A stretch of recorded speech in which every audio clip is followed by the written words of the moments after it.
Naam, barabara kabisa mpenzi mtazamaji, nikiwa natumaini kwamba hubura afya. Hujambo na karibu kwa habari za hivi sasa ziko zimekarika 17 midani ya saa 7, na niruhusu nikaze kumkaribisha mtangazaji mwenza atuambie kwamba ametuandalia nini.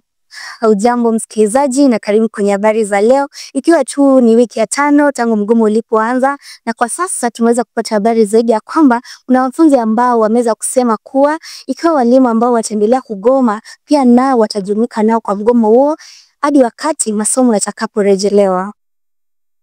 Kama ndizo hizo habari, lakini nikuulize mtangazaji mwenza, kwanza jina lako ni Alice Nielewe? Kwa majina ni Sharon Kemunto. Sharon Kemunto, kukulie tu kwa maana nimesikia kwamba kuna cheche kuwa wanafunzi wamejipanga kuunga walimu wenzao katika mgomo. Ni ukweli ama?